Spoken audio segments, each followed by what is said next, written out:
welcome. I see there's a bit of colour in my audience. Ugh, no! I do not mean the foul slop you people call food in this place. What I mean is that we have some travellers from afar, from foreign lands. I am so honoured that the only reason for your travels was my riveting tales and majestic voice. Shush! No need to utter another word. I shall tell a tale that is out of this world, from the time long forgotten. Or at least I sometimes forget. We humans would travel beyond the heavens to explore the unknown. They were so foolish to believe that there's life beyond our celestial dome. But nonetheless, let us laugh and make mock of the dynamic duo, for they shall share the tales of the first encounters with extra-domal life in Ramble Shamble.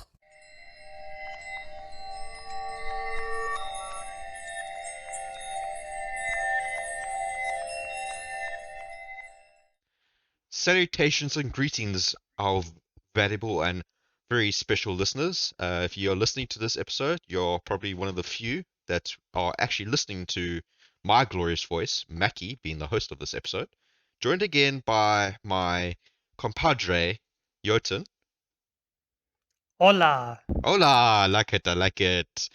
Yes, guys, we are we're very grateful for you sticking around with us. We know that these episodes can be rather long, but if you've been posting and commenting to us in our different social medias like Discord, Instagram, Twitter, YouTube, then you're also being part of the journey with us. You making comments of what you would like us to talk about, our next topics of interest, or maybe you suggesting who won the debates for the last episode. Was it myself, Mackie, my compadre Jotun, or a number of different topics that we will bring in special guests even. Sometimes maybe you guys want to join us for chats in one of the episodes, and we would love to have that kind of discussion. And the most special thing about our podcast, guys, I know I'm getting very deep here. It's different to other podcasts. Maybe there is another podcast similar to our open. We want to be standing out to the unique. Without you, we will not have this podcast. With your contributions, your efforts, we will be able to post about different topics that you guys are interested about. So it's not just me and Jotun talking, but it's involving you guys. And it's really important that you guys listen to the other episodes so you can make comments and speak about the different concepts and ideas that we talk about. Maybe there's something else you want us to talk about that we have not even thought about. We're very open. Very, very open. All we need is your guys' input. And remember, from the responses that you guys give and the comments that you make, we will be choosing our favorite that we think would provide the best avenues for exploration. And we will take that answer and record a short little session in a separate playlist called Ramble Shamble, and we will talk about that lucky person's topic just for a little bit extra, just for you. You see how special that is, guys. So again, listen to our previous episodes. If there's a topic you're not quite interested, you can see that we talk quite a variety of topics. So don't feel like you're obligated to listen to every episode. Maybe you like the more science fiction. Maybe you like the more movies, or maybe you like the more of the like civil talk, like technology. There's so many episode variety, guys, and it's yours to the picking. Just know though, if you do miss out on episodes, you're doing yourself a detriment. Oh, So listen to them all. you heard it from Jotun himself. So, guys, with the formalities out of the way, Jotun, I'm going to spice it up a little bit. I'm going to, instead of asking you, how's your day, like people are probably always assuming today, I'm going to start off by telling you how my day was.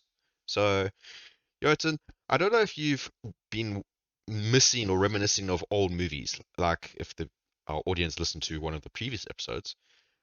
But my family and I, we recently watched the Iron Man movie, and I have the sneaking, like, feeling inside me that says, man, I really want to watch the whole saga from beginning to end to see how cleverly it was done in that whole Marvel franchise that everyone probably raves about every time it comes to the cinemas.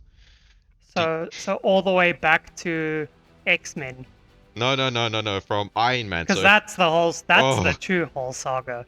no, I'm talking about like the Avengers saga. Okay, so that is that is true. But I think if I did that, I'll be an old man in his like 50s. So I don't think Yeah. I have that time on my hand. And then you'd have to sit through that original Hulk movie as well. Oh, that I don't.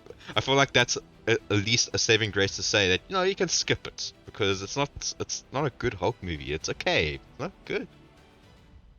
Yeah. Any fanfare that I can throw at that movie is pure nostalgia glasses because I was like in grade 2 or something when I watched it. Yeah, don't get me wrong. The movies are like I watch them because my family's recently got Disney Plus. Don't ask me why, but they got Disney Plus, and it's just been a real treat to see the whole d- Marvel franchise in the palm of my hand. And we watched Iron Man 1, and it's like, oh man, I remember the days where I watched that the first time, my mind just being completely, utterly blown. And then the little sneak peek at the end of the trailer or after the credits showing Nick Fury appear, and I'm like, what? Oh yeah, guys, by the way, spoilers, but if you have not watched the movie, I don't know what you've been doing with your life. Yeah. Do you know how Samuel L. Jackson became Nick Fury? No, please let me know. So basically, the dude who was doing an alternate version of the comics for the Avengers, he did an alternate version of Nick Fury where he was black, and he was just a big fan of Samuel L. Jackson.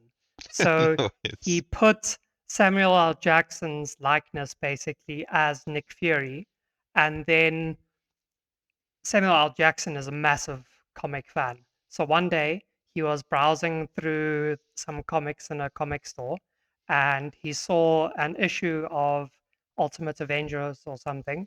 And he was like, what the hell? Why am I in the comic? no And so ways. he's like, I should be getting paid some royalties for this bullshit. And so he called his agent, and his agent called Marvel to find out what's going on. And then Marvel kind of like apologized for it and everything because they didn't want to get sued to heaven knows Yeah, where. for sure. Um, It's when they were still small fry.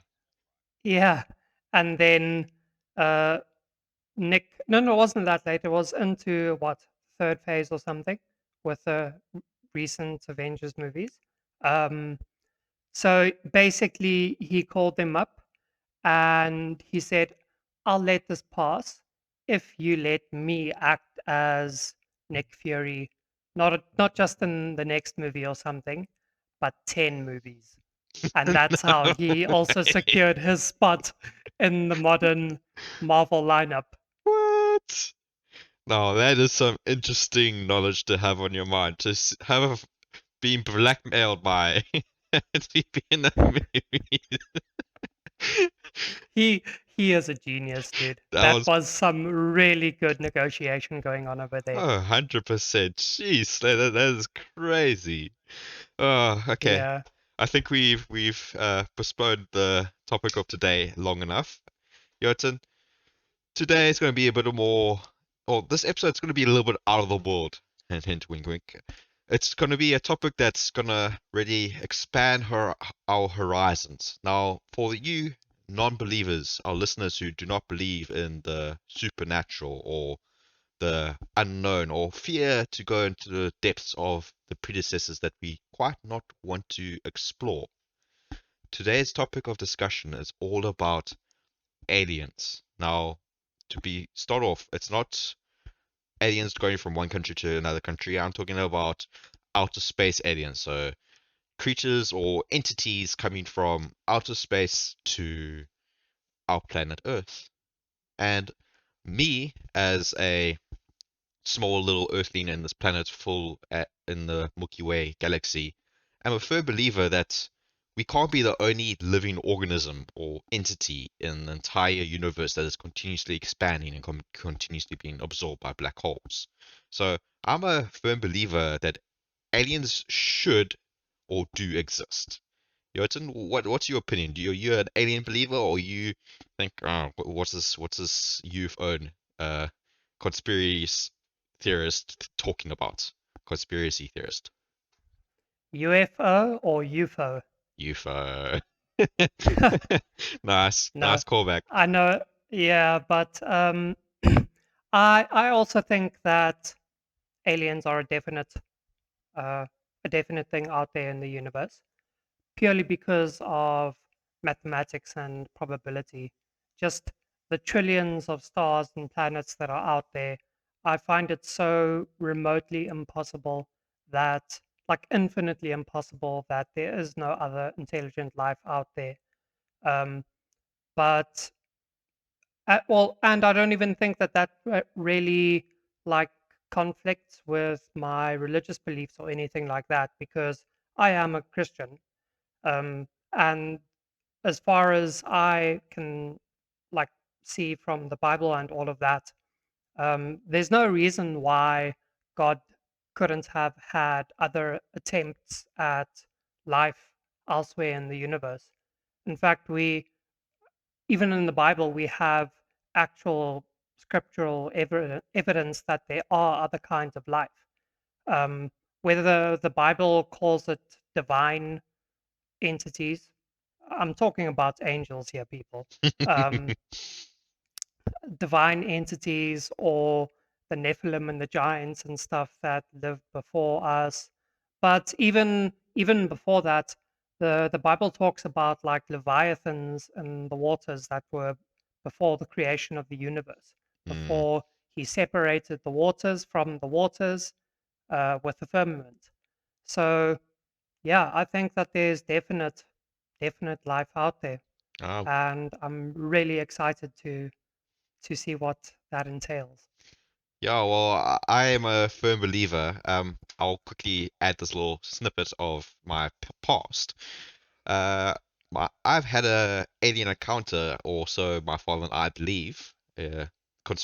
People might doubt it, but there was one day where I was driving. My dad was picking me up from a friend's place, and it was dark. It wasn't like night. It wasn't like I think it was around like 6 in the evening, and we were driving, and it was just before we started turning into our last bit of road towards our house.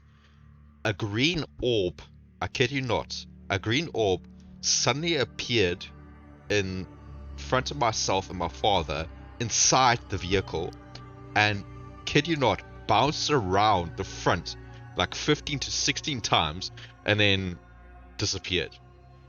To the point where I can still remember my father looking at me and saying, "You saw that, right?" And I'm like, "I did, and I don't know what I just saw." So I don't know if that counts as a first encounter, but it it was quite weird. It was quite abnormal. Something like an anomaly. I was quite taken aback by what just occurred. Yeah. Well, I think that most of those instances of lights and orbs and things flying around, um, I don't necessarily think that those might be alien entities in themselves, although there is a distinct possibility that there could be gaseous masses that are intelligent life. But I think that those are actually attempts at communication from aliens Ooh. that that we are just not yet able to understand. A nice analogy for that is from the movie Arrival, where they were just saying that aliens communicate in a circular or a like a Ouroboros end eat like end eating the beginning kind of way, but maybe the way that those other light orbs and things are meant to communicate with us is in a spherical kind of way, which is Mm-mm. another dimension on top of the never-ending circle. You know, it's the possibilities are endless. No, so true. So I think that leads to the first question. Well, this is technically like the second question of the episode. And so movies have depicted aliens in many variety of forms. My question to you, Jotun, you can ask me to go first, which I'm happy to. What do you think? Now, imagine the aliens.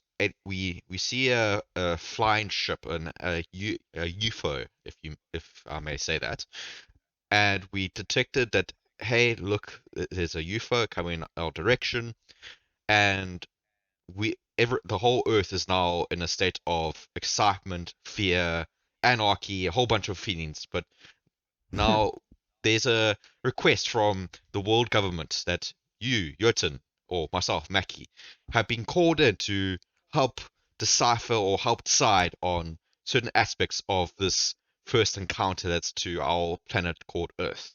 For some reason, they decided that Ramble Shamble was the best people to give the best advice on what to do and what to expect on the first encounter. And the first question I ask you, Jotun, what do you think is the most likely form or shape or entity, or what could the alien species could what shape or entity would the alien species most likely be?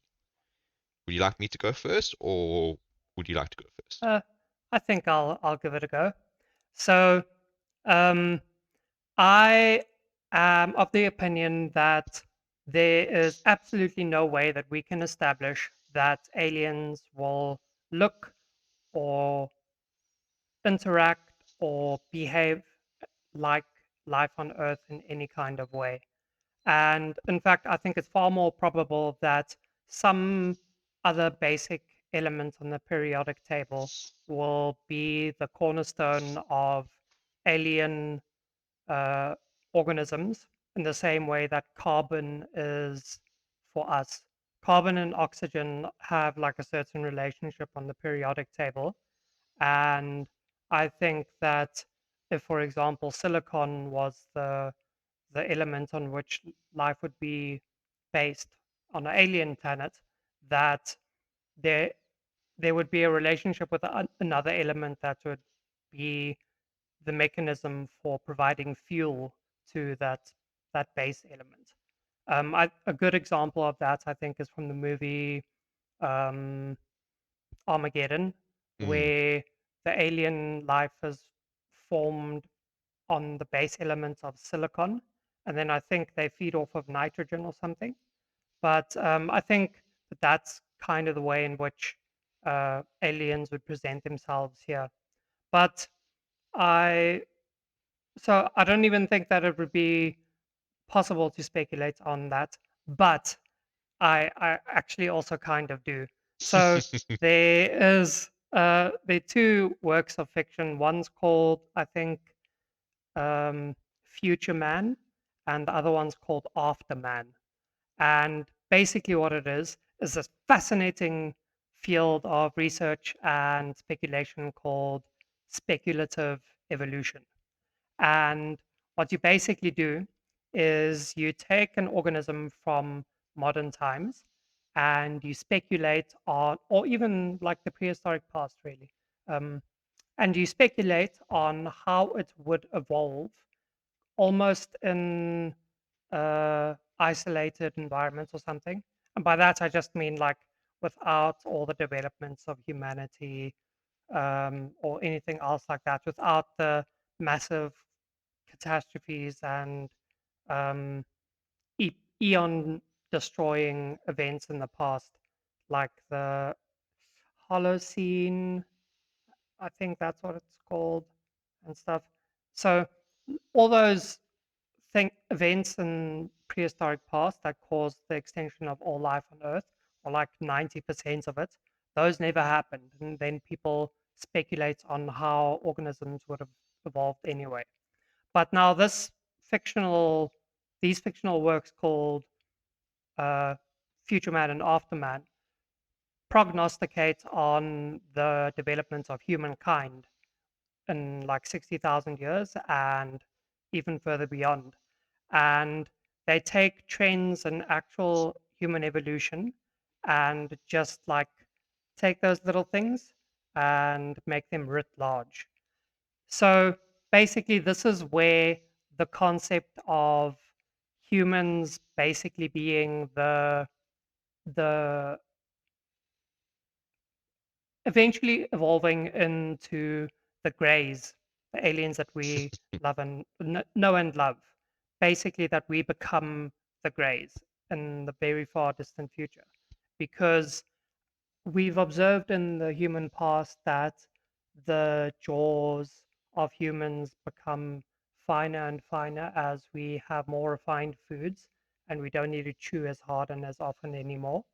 And that our eyes grow bigger because we're interacting with more and more technology, and that our brains get bigger as well because we think better and more, and we'll have longer fingers because we'll be interacting with all those panels of the technology, and we'll become weaker because we don't need to lift things anymore. We've got machines to do that for us. So basically, that's where that whole idea of the Greys being humans from the future comes from.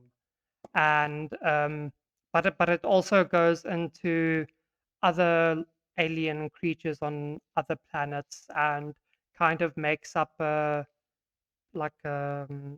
fictional history behind them and the reason why their morphology changed in that kind of way.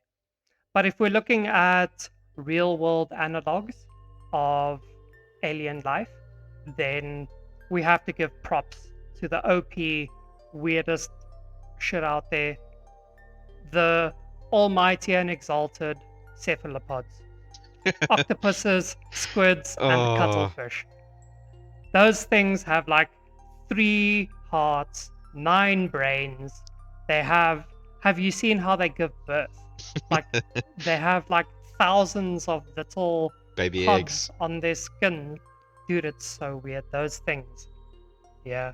Anyway, that just goes to show how different life will be. Not even can be, but will be on other planets and in other galaxies. Because even on our own planet, such weird shit evolved. Like, down to the thing of they had a separate evolutionary strain for developing eyesight. So, like, and that leads me to my following point, which is that they are mutually exclusive yet convergent ways in which life will evolve. Mutually exclusive because they didn't really stem from each other, but convergent because they come kind of towards achieving the same purposes. And so we can be certain of a few things.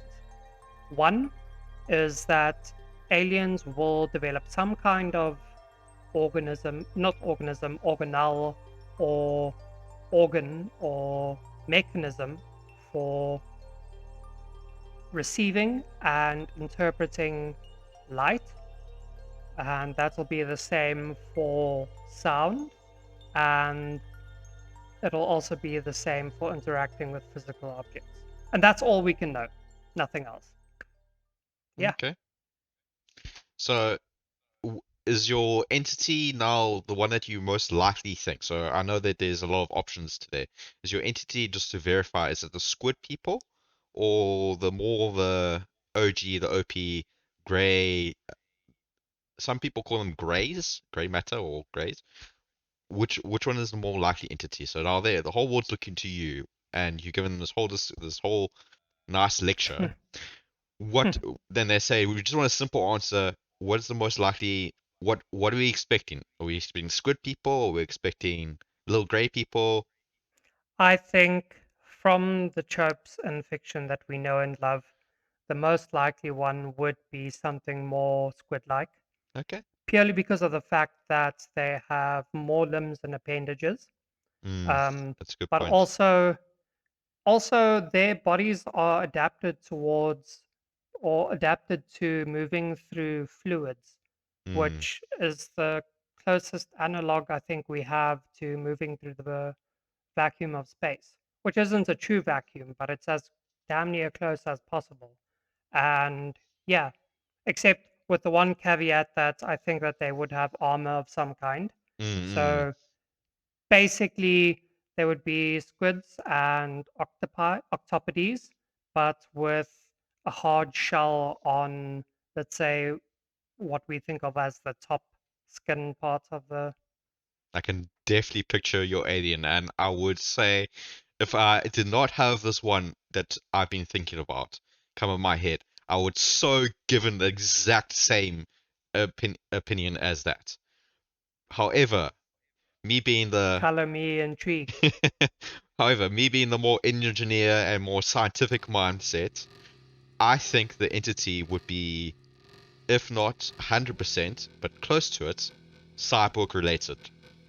I So, was gonna say Android cyborg. mechanical life. Yes, I think it's more likely. Don't get me wrong. I think the octopi with their excessive amount of brains and hearts. I wouldn't be surprised that we have an interstellar war happening in some other galaxy between my mechanical life topic I'm going to touch on and your squid people topic.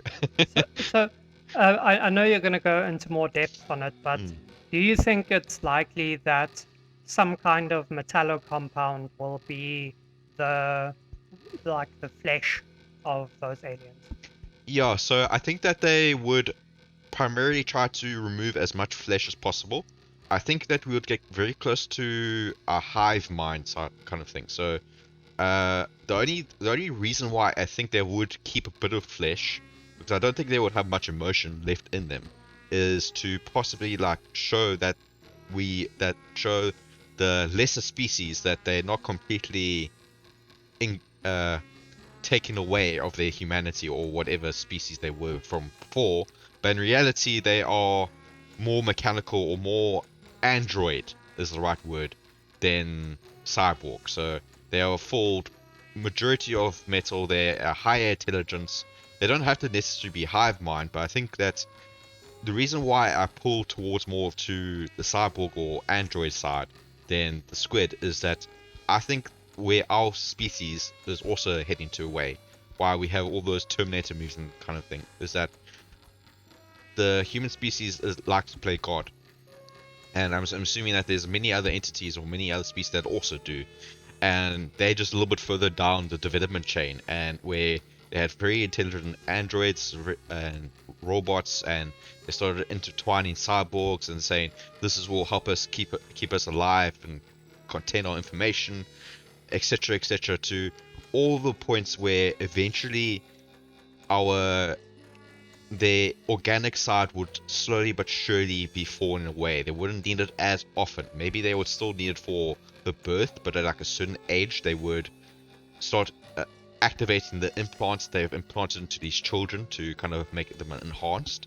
So they could go for the more like cyborg where they just enhance species, but I think that their cyborg or robotic android nature would pull them away from that humanity nature, because then there's less to consume besides obviously the energy that they pump into the system. It will be they don't have to worry about death, disease. So there's a lot of pros than the con. The only con is that are they actually living? And I think that's where the biggest question is, that is artificial intelligence actually a living entity? Because now that it's able to think and question things, does it count as it's technically living? And my answer would be yes. And I think artificial intelligence would be more likely entity to come visit our planet to say, hey, you got some really valuable or really good resources like gold, uh, titanium, a whole bunch of other resources that we want from you.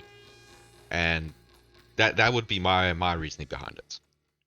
I can definitely agree that they would be alive because I know this sounds a bit like hooey and wishful thinking, but I think that any sufficiently complex system uh, can develop consciousness Mm, as an emergent phenomenon.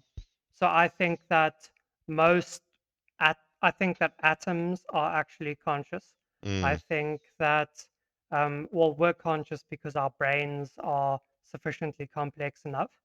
I think that possibly solar systems. are conscious. I believe that galaxies are conscious, probably superclusters.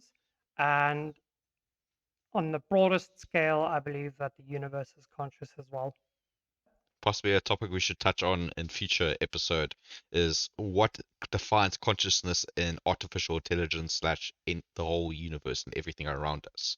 Because I think that's an interesting Yeah, topic. yeah. I know that you have other questions, but I just on your thing now. Yeah, go for it. Um, do you not think that it's not necessarily necessary? I know that's a bit of a tautology, but it's not necessarily necessary for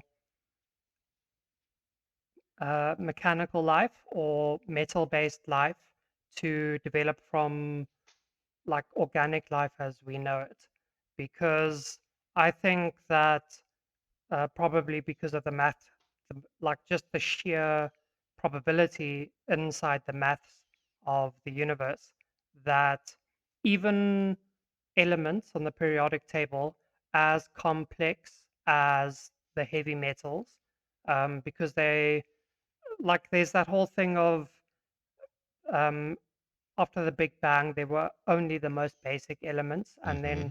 after some fusion happened and stars lived and died, then heavier metals and elements were made. I don't think there's anything to say that life won't develop based on those heavier elements either. So I think it's actually a distinct likelihood that you could have alien life develop without ever being organic in the first place, but that is purely metal based. And so I don't even think that it would need to be some kind of android that comes to us or like cyborg, just pure metal aliens that never die. Basically. So I will agree to that to a certain extent, but that from my understanding of the universe and the creation of planets of where it's a spinning ball of mass and it's just more and more rock gathering more towards it. Unless there's some other, like, I definitely agree that we don't know enough. And I just think from the limited understanding of science that we do know of the universe, I think it's a lot harder to have a mechanical system to be born out of a from nothing. Like I know a planet will be formed, and it's just possible that that mechanical system we just come from another alien species that's whose planet had been destroyed, and that's where mechanical life could prosper and grow. But I don't think it's like the formation of evolution of man. So they would come from the sea and then they would evolve into different things. So it'll be a bit harder for it to occur naturally. So I like the way you think, and I definitely think it's a possibility. Don't get me wrong, but I think it's more the kind of sense where the aliens would evolve to such an extent where they also crave to be enhanced and to be stronger and smarter and wiser that they would eventually just be overwritten by their own hubris. But I get your point. Before we end the episode, I do have one more question that I want to add on to. The world is now desperate to know. Our listeners are desperate to know from you and myself is now that we know the aliens, what they most like, their form would most likely be. The government, the world government, is asking Mackie, Jotun, these aliens are going to be here in a month's time. You have all the resources of the whole world at your disposal. You have what technology we have. Obviously, we can develop something in a month's time. You also have as much fun. You have infinite amount of funds as we don't even care how much you're going to spend. But please prepare us for the first encounter. So how would you prepare the first encounter with the alien? So you have a month to prepare.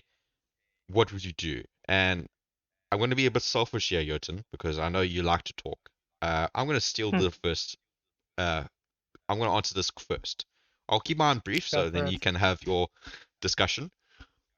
But I believe that if aliens were to come to our planet, running off my cyborg android thing, is that they're coming here to harvest. They're not here to really enhance, because like you once said in an episode, you don't give the monkey a stick. Yeah. So I think that they're coming down to our planet and saying, "Whoa, look at this planet full of natural minerals and metals and carbon-based life forms. We could do so much more with this to enhance our society than just uh, slowly developing the society." So I would most likely think that these guys are here to attack. Now, I'm fully on the side of like, look, I could be wrong. So I would dedicate pretty much all resources to make a giant electromagnetic bomb. Reason being is that their technology is probably very advanced and would most likely survive a nuclear explosion, would most likely survive missiles that we can shoot at it and do a number of different things. But I think that since they would be so high in technology phase, is that bring them down to our level rather than trying to advance ourselves to meet their level. So yes, I probably would like say, okay, guys, make sure you present a nice, welcoming celebration, have some pretty flowers and that kind of stuff. But then the smartest of minds from China, Russia, USA, maybe South Africa, and just coming together, making a giant electromagnetic bomb, and just it could be a missile, it could be in any form, but it will just be ready to initiate. So when this bomb goes off, the electromagnetic wave may not will basically fry all electronics in a certain radius of a certain location. Now there will be great technology drawbacks from that. Like our planet will be greatly inhibited by it. I will admit that that will be a big downside. However, I believe bringing the aliens down to our level where they have no idea how to survive on our planet, and now stripping them away of their advanced technologies would be in our advantage over theirs. Now, again, they might have a technology like their force fields might repel electromagnetic waves. It could be easily that, but I think first encounter it would prevent a full-on invasion. But I believe like maybe if it was just a scouting ship, I'll be absolutely screwed because we bagged everything into one bomb and now we just effed. We just have no more technology to fight back. But I think that is our best option at this stage. Just if they show any hostilities or like they show that kind of thing, then I would prepare like a countermeasure, if you will. Yeah, I definitely agree that you would 100% be shooting us in the foot with that option. Yeah. Very much But so. but for me, it's because I think that working from the aliens that you presented us, the just because they actually managed to get here, I would assume that their technology is actually far more advanced than ours in ways that we can't even really speculate on, Mm, because um, I think that they would either be using light as a form of energy, or they would be using dark matter as a form of energy. So that's possible. I don't even think there's any kind of guarantee that an EMP would even affect their technology. You would like 100% be shooting us in the foot. Well, that's the thing. Like, I Um, believe that at a certain extent. Now, look, like wind energy is obviously something that is not based on that. But from my limited understanding of electromagnetic bombs, is basically it overcharges the circuits and the wiring included, because wiring also passes along electricity. So yes, they yeah. might be generating the energy from dark matter, all that kind of thing, but there will still be a form of my opinion at least, because electricity is probably the easiest way to understand it, is electricity flowing through there. Now, they might have another form of transferring that energy. You're 100% right. It might be plasma, and plasma you can charge as much as you I want, also thought plasma. and then boom, you are absolutely desperately screwed. So it would be definitely, that's why it's not a sure way that, hey, look, I'm gonna shoot this bomb right off the bam, but right off this spot. It's more like we invite them down, maybe show them some of our food and cuisines, and then say, look at our beautiful flowers, look at our art and culture, and hopefully get like a spy to go in their little ship and just at least identify whatever they can and what they cannot see, just to see, is this actually an entity that would be affected by a massive electric charge? And Well, I guess you like if granted we know that the aliens are coming, we could just fire something into their trajectory that wouldn't reach the Earth. that's So true. then you could safely Yes, strengthen um, my points. you can safely actually like explore that option without even having any kind of detriment on humanity. Good point. Good point. But that's enough time for my point. I want you to mention your point before we end our episode. Um, well, actually, I've got a very brief response. Because I think that there's so little that we can assume about the aliens that are going to come to us. Basically, the only thing that we can do is make sure that our methods of communication are perfectly on point across the Hmm, entire globe. good So point. that would be physical media like telegrams, it would be binary code and Morse code. It would be our actual advanced technologies that we use nowadays, like fiber optics and cell towers and satellites. We have to make sure that we can communicate effectively across the globe because we don't know what kinds of we'll just need to. And I think that that's the case because there will be something about us that the aliens not necessarily want to exploit because I think that there are far more abundant resources out there in the galaxy than here on Earth. Like they would, if they wanted platinum or something, or any other kind of mineral, surely there are like comets that are almost 100% that mineral out there in the galaxy and the universe. So I don't think that they'd be coming for mineral resources. I think that there'd be something special about us or the or other life on this planet that they want to like learn about or harvest or I don't know, like mess with our DNA or something. So basically, I agree with you that their intentions will probably be nefarious. But in any case, that's all the more reason why we have to make sure that we have different forms of communication that don't require the same medium. And we just have to make sure that that works. And then after that, we have to make sure that our systems of transport work effectively because we'll need to get to places. Mm, And to that end, I would say we need to have underwater transport systems and underground transport systems as well. Yeah. So damn. my response is brief this time. Let's Jeez. talk about more about alien morphology. So I have this interesting idea that um, we we could actually see metal-based aliens develop on stars, if you think about it, because stars are hot enough that Stars are hotter than metals, our sun, yeah, and they much hotter. explode quite regularly. Yeah, yeah. Okay. So, um, so they will be hot enough for those heavy elements to be liquid and molten, So and liquid base, and yeah, but then most organics would burn liquid off. liquid metals. Yeah. Yeah, but remember, we're going towards metal life here, not No, organic no, but life. I get you. But now keep in Oh mind yeah, that we have to have some form of organism driving the thing, because if it's purely and 100% metal, how? Yeah. Okay, keep going, keep going.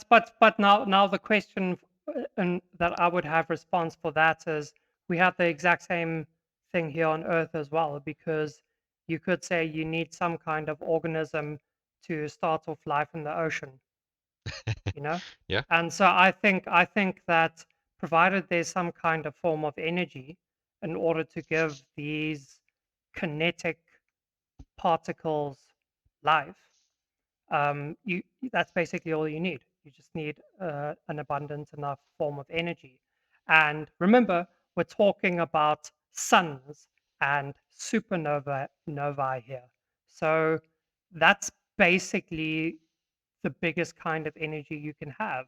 So if those things can't provide enough energy for the heavy elements, then yeah, I guess there is no other kind of Well, metal life no, out because there. now you can kind of consider the atoms. You know how you said like atoms have consciousness.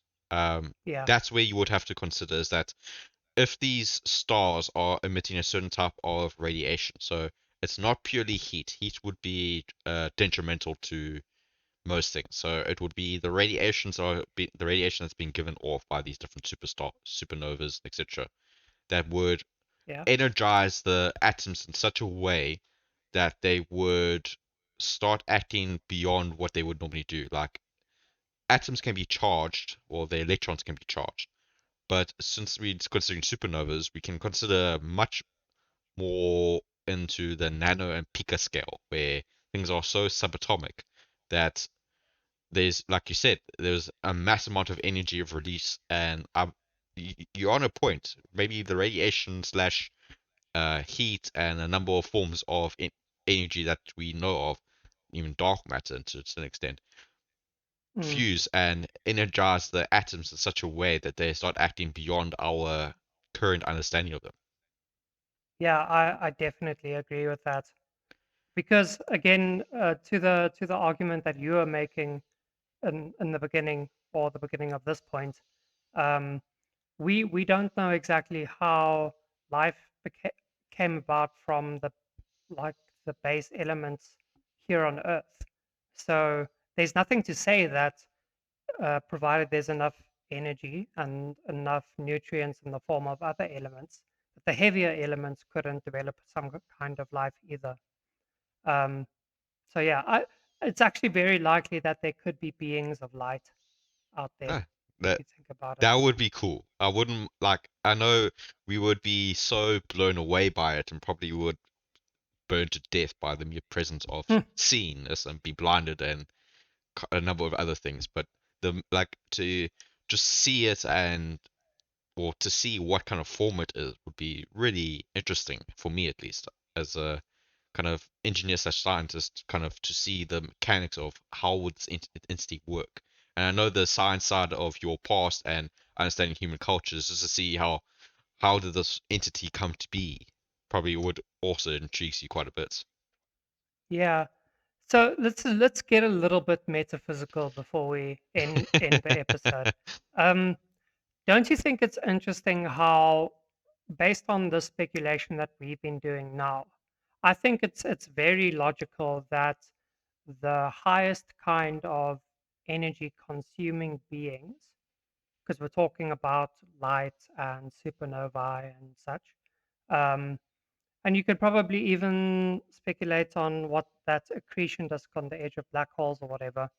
Um, don't you think it's interesting how, in lots of religions, all the divine beings are formed like they you talk about them as these beings that were just so radiant and bright and full of light and things.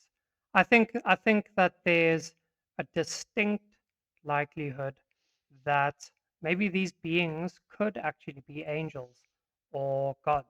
I mean, we haven't been able to identify any kind of higher form of energy than light or geez, I don't know, gamma waves or whatever. So don't you think that there's a likelihood that the divine beings that like psychics and I don't know, clairvoyant people and stuff say that they've seen and talked about, and people tripping on LSD and stuff talk about all these things as well. Don't you think it's interesting how it could actually go that way? No, and I perfectly I'm on the same table on the same page as you as well Do because you think that's sound reasoning? yeah, it sounds proper sound reasoning because I'm sure you're aware that like the Egyptian gods are depicted in such a way. Like I definitely would love to have an episode where we talk about the different types of gods. There's the Norse gods, the Greek gods, the Egyptians, and just having some of their art pieces, their artworks, and the people who have been tripping, but also seeing these incredible visions. I definitely think that in a certain extent, Yeah. like it's an entity, not even on our 3D plane, but in the 5D or 4D plane, where they are physically like watching us, and we're just like these little Sims, like the game Sims, and we think we're Yeah. making all these decisions, but we're having this little hand cursor clicking on this, and you go bada situation, and it's definitely something that makes you think like, are we living the Matrix? Is this actually are you guys just a figment of my imagination? Audience, tell me the truth. But yeah, I'm perfectly on board with that. But I think with that, Okay, good. I I think think I think we should talk about a bit about higher dimensions and the multiverse as well sometime. no, definitely, and that is definitely a point I would love to, or a topic I would love to talk about. But that could be a future episode. Who knows? It might be the next. It might be the episode after that. We don't know. So, guys, unfortunately, we are running out of time, like always, and we need to conclude. Again, guys, the question I want from you guys that will be of interest: how would you prepare for the first encounter? You have the same conditions. It's going to be here in a month. Whole world is supporting you. You got resources. You got money. How would you prepare? Jotun provided a really good point of communication.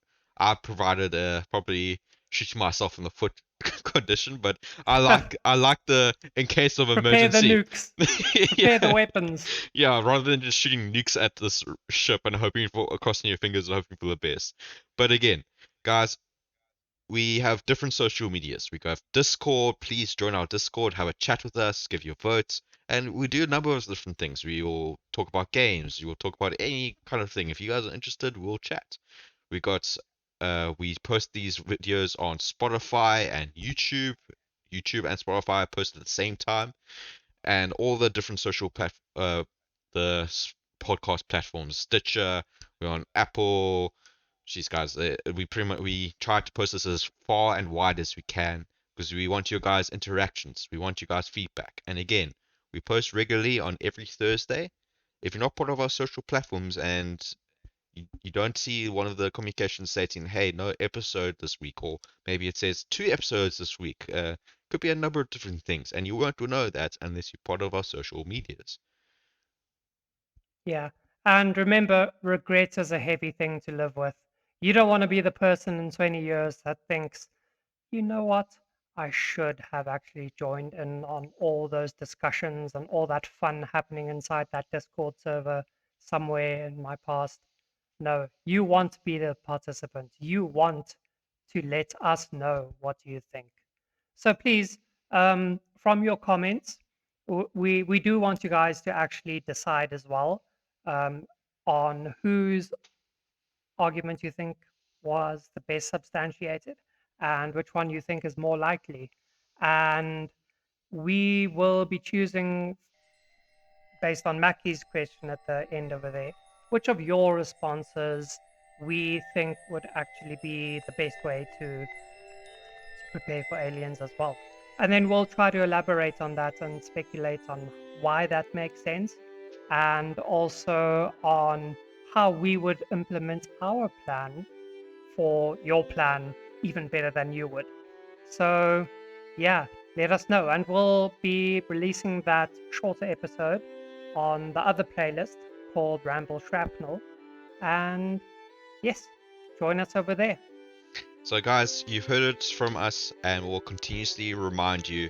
Again, we have a little gaming channel called Ramble Shamble. We post content probably not as regularly as we should. We'll probably get more regular as time goes on. And again, guys, if you enjoyed this episode, make sure you like, subscribe, rate it 5-star, whatever the highest rating you can possibly do it, and share it with your friends, people that might be of interest, who might be interested to have their voice heard, who might be not too confident in sharing their ideas. They can send it direct Discord messages to us directly, and we'll gladly have a topic if it's of interest to us. And guys, we hope you enjoyed this episode of Ramble Shamble. We hope you guys come back to listen to our fabulous voices again, and we'll hopefully hear from you guys soon. Bye from me. Keep well, everybody.